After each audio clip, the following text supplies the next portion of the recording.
পরম প্রেমময় শ্রী শ্রী ঠাকুর আমার পরমারাধ্য জগৎ জননী শ্রী শ্রী বড়মা, পরম পূজ্য পাদ শ্রী শ্রী বর্দা, পরম পূজ্য পাদ শ্রী শ্রী আচার্য দেবের শ্রীচরণে আমার শতকোটি প্রণাম।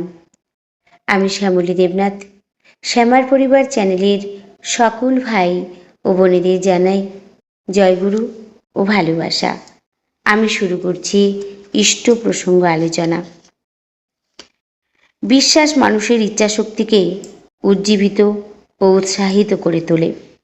প্রকৃত বিশ্বাস মানুষকে সৎ পথে পরিচালিত করে এবং সে প্রশ্নহীন, দ্বিধাহীন ও বলিষ্ঠ চলনের অধিকারী হয়। বিশ্বাসের উৎস হল ভক্তি। যিনি প্রকৃত প্রেমিক ও রসিক মানুষ, তিনি প্রেম ও রস স্বরূপ ঈশ্বরকে ভালো না বেসে থাকতে পারেন না। ঈশ্বর প্রীতি যাকে পেয়ে বসে, তিনি জ্ঞাত বা অজ্ঞাত সারে ভক্তি বিশ্বাস অপরের হৃদয়ে সঞ্চারিত করতে পারেন। বিশ্বাস মানব চরিত্রের অন্যতম শ্রেষ্ঠ গুণ এবং ধর্মজগতের উৎকৃষ্ট ও অনন্য সম্পদ। বিশ্বাসী মানুষেরাই বৃহত্তর অন্তর্জগতের অধিকারী হয় এবং উৎকর্ষের পথে চলতে পারে ও পরিশেষে লাভবান হয়।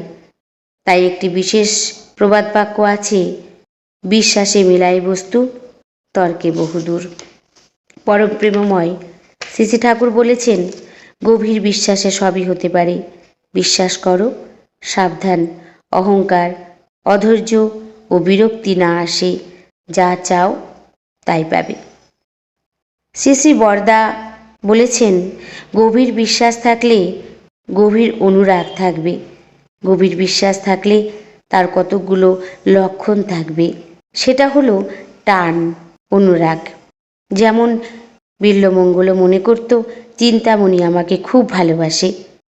উত্তাল তরঙ্গের মধ্যে মরা ধরে মনে করছে চিন্তামণি কাঠ পাঠিয়েছে। সাপ ধরেছে, মনে করছে দড়ি ঝুলিয়ে রেখেছে। পরমেশ্বর চিন্তামণি তার উদ্ধারকর্তা হয়ে গেল, তাকেই গুরু মনে করল। শ্রী শ্রী বরদা আরও বললেন, চিন্তামণিকে বিশ্বাস করত, তার কথায় ঈশ্বরে মন গেল, ঈশ্বর প্রেমও গজালো, তখন তার পরম প্রাপ্তি ঘটল। কিন্তু সাধনার পথে অহংকার যদি আসে, তাহলে অগ্রসর হওয়া যায় না। পরম প্রেমময় শ্রী শ্রী ঠাকুর বলেছেন, বিশ্বাসী বিস্তার ও চৈতন্য এনে দিতে পারে, আর অবিশ্বাস জড়ত্ব, অবসাদ, সংকীর্ণতা এনে দেয়। বিশ্বাসী হলে তাকে সকলেই ভালোবাসে, শ্রদ্ধা করে। ইষ্টের প্রতি বিশ্বাস থাকলে সবাইকে ভালোবাসবে, তাদেরকে আপন করে ভাববে। আমরা সকলেই চেষ্টা করব তাকে বিশ্বাস করে, তাকে ভক্তি করে, তাকে ভালোবেসে তার পথে তিনি যেমনভাবে বলেছেন সেভাবে চলার। আমাদের পাথেয় হলো প্রিয় উপভোগ। যার কাছে প্রিয় তারই উপভোগ। কারো কাছে ধন প্রিয়, কারো কাছে জন, আবার কারো প্রিয় যশ প্রতিপত্তি। কিন্তু ভর দুনিয়ায় সে যাই করুক, মানুষের অনুরতি যদি শ্রেয়ের উপর হয়, সে উন্নতির পানে ধাইবেই। সেই অনুরাগ জীবনের সব কিছুকেই রাঙিয়ে তোলে দৈবী আভায়। সে রং স্বভাবকে পাকা করে মানুষকে প্রকৃত করে তোলে। সে মানুষ যতই সাধারণ কেউ হোক, এই দেবদুর্লভ অনুরাগ তার অস্তিত্বকে বিভাবিত করে তোলেই। তখনই অসাধারণ হয়ে ওঠে সে। প্রিয়তমকে ছাড়া সে তখন থাকতেই পারে না। মানুষ যখন ধন জন যশের মরীচিকায়, প্রিয় পিপাসায় বিভ্রান্ত, পরিশ্রান্ত মনা হয়ে ওঠে, তখন সে ক্রমে উপলব্ধি করে যে ধনের লোভ, জনে আসক্তি আর যশে অহংকার ছাড়া তো আর কিছুই পেলাম না। ছটফট করতে করতে যখন তার অন্তর তাকে জানায়, এও বাহ্য, আগে কহ আর, তখনই জাগে ব্রহ্ম জিজ্ঞাসা। আর তখনই গুরুর বেশে হৃদয় অঙ্গন আলোকিত করে এসে দাঁড়ান তার যিনি প্রকৃত প্রিয়, যিনি প্রিয় পরম, সেই তিনি। তিনি আসেন তার বাক কর্ম চলন চরিত্রের যোগক্ষেম হাতে নিয়ে।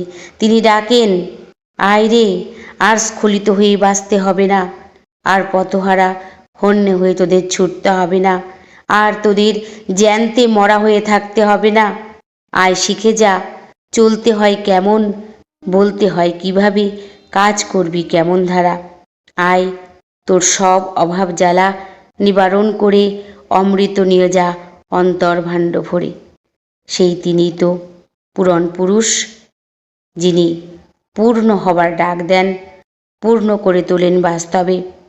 তার কাছেই আমরা জানতে পারি জগতের সমস্ত ঐশ্বর্য, জানা, ভালোবাসা ও কর্ম, যার ভিতর সহজ উৎসাহিত, আর যার প্রতি আসক্তিতে মানুষের বিচ্ছিন্ন জীবন ও জগতের সমস্ত বিরোধের চরম সমাধান লাভ হয়, তিনিই মানুষের ভগবান। যখন অনুভব করি কেবল জানা, ভালোবাসা আর কর্ম দিয়েই জীবনের সব বিপত্তির সমাধান সম্ভব, তখন সেই পরম সত্যটি যিনি এনে দিয়েছেন তাকে ভালো না বেশে থাকা যায় না। আসুন আমরা সকলেই তাকে অনুসরণ করে তার নির্দেশিত পথগুলি কাটায় কাটায় মেনে চলার চেষ্টা করি। তাহলে আমরা সকলেই ভালো থাকব, আমাদের জীবন মধুময় হয়ে উঠবে। জয় গুরু, বন্দে পুরুষোত্তমম।